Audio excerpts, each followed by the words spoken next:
In today's video, I review what the Queen eats for breakfast, lunch and dinner, and for my American subscribers, yes I know her and yes I live next door to her. Roll the titles.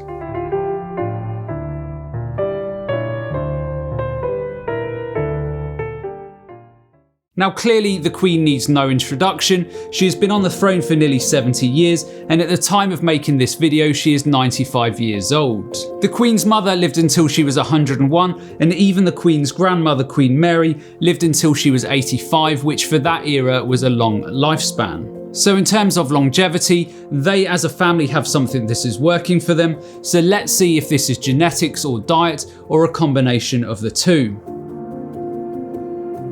Now the Queen is around 163 centimeters or 5 foot 4 inches. She weighs around 70 kilogram or 154 pounds, and based on these approximate metrics, she would need around 1,300 to 1,400 calories per day to maintain her body weight.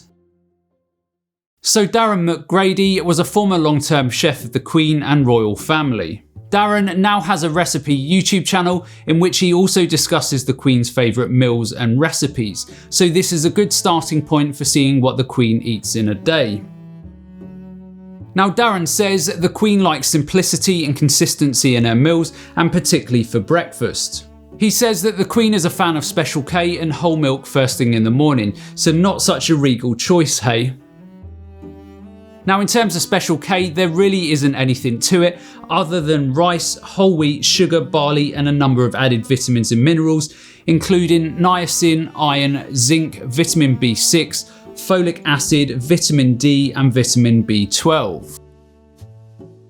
So for breakfast, including whole milk, the Queen would be coming in at around 534 calories. There isn't really any fibre in that breakfast at around 2.3 grams, and in terms of fats, not massive amounts of omega-3s or 6s, but obviously it's very early in the day. In terms of protein, it's actually a fairly good start to the day, and this is particularly important due to the Queen's age. The older you get as a person, the more important protein becomes, as aging bodies process protein less efficiently and need more of it to maintain muscle mass and also strength. And in terms of vitamins and minerals, the Special K breakfast also gave a reasonable start to the day with fairly good levels of B2, B12, iron, folate and also selenium. Darren says the Queen was very frugal with food and the Special K was a bit of a staple, and only as a special treat would she have something like scrambled eggs and salmon. Usually though it was Special K, or now and again the Queen would opt for toast and marmalade. And I think these types of dietary patterns are fairly common for a lot of people of the Queen's generation. That generation were brought up eating small portions and not the big plates of foods that we typically see today. It is probably why many people in that generation, despite not having the best of dietary patterns, live long and healthy lives.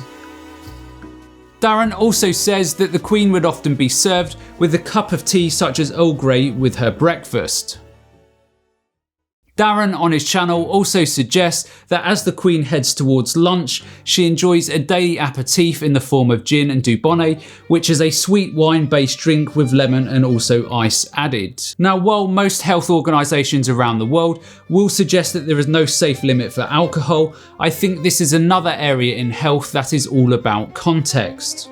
Health is based on many important building blocks, so the food that you eat, your gut health, the stress in your life, your exercise levels, your sleep patterns and so on. So you can see you don't need to be categorically clean in every aspect of your life. If you do all of the right things the majority of the time, then there is no problem with having a pizza or glass of wine every now and then. You don't need to carry so much fear with every food and nutrition choice that you make.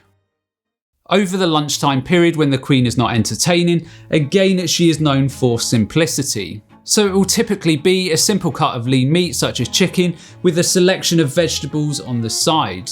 Darren says the Queen is very disciplined with her lunch in that they are very small portions, with the emphasis being on a lot of vegetables with a very small piece of meat. Now, Sundays for the Queen are typically a roast dinner day. For those of you who are not familiar with roast dinners, then they are a traditional British and Irish meal that contain roasted meat, roast potatoes, different vegetables and accompaniments such as Yorkshire pudding, stuffing and also gravy. Now, if we punch the Queen's typical daily lunch into chronometer with an assortment of vegetables and a small cut of meat, then we are now probably tracking around 972 calories for the day so far. The Queen's fibre levels at this point would start coming up.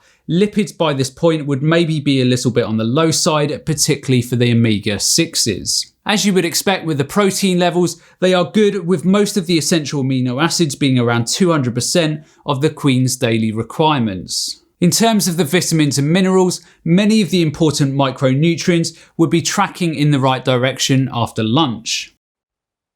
Now, us Brits are known around the world for afternoon tea, and this is a daily affair for the Queen. Darren and many of the Queen's former staff suggest that although she is very restrained at meal times, the Queen has a very sweet tooth towards chocolate. So around 3 in the afternoon, the Queen will be served tea and an assortment of cakes ranging from chocolate biscuit cakes, chocolate eclairs, and quite often sponges. That being said, many sources say that these treats have been significantly reduced over the last 2 years as the Queen has put more of an emphasis on keeping her weight down. Now again, while she may eat cake in the afternoon, I think it will come back to context. The amounts and portion sizes that the Queen will be eating will be very small compared to the portion sizes we see from many today. As the Queen heads towards the end of the day, she will again continue with the simplicity theme and have something simple such as grilled sole, which is fish, and accompanied with vegetables and also a salad. What is really interesting is that the Queen's staff also suggest that when no guests are present in the evening, that the Queen has a strict no starch policy. So this is no potatoes, no rice or no pasta, and it is difficult to assume what the reason behind this may be. Alongside her dinner, the Queen would likely be served something like strawberries and peaches with cream.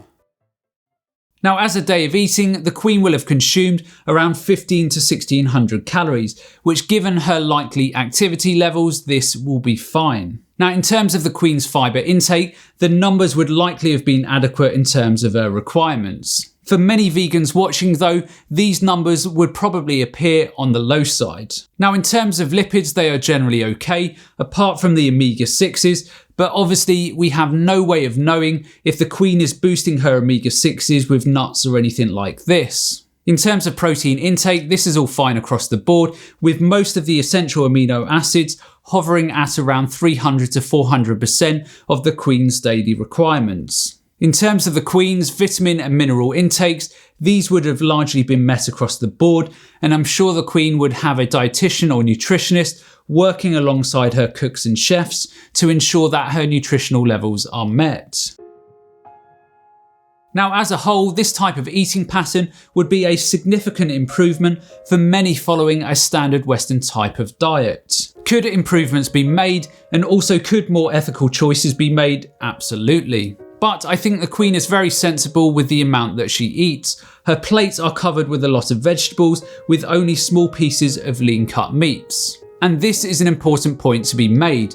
Many vegans will say that you cannot be healthy eating meat, dairy and eggs. This is simply not true, and there are many people around the world who eat these foods consistently and they live long and healthy lives. But again, it's all about context. For the people who do have these foods in their diet, look at how small their portion sizes are. They are often very small indeed.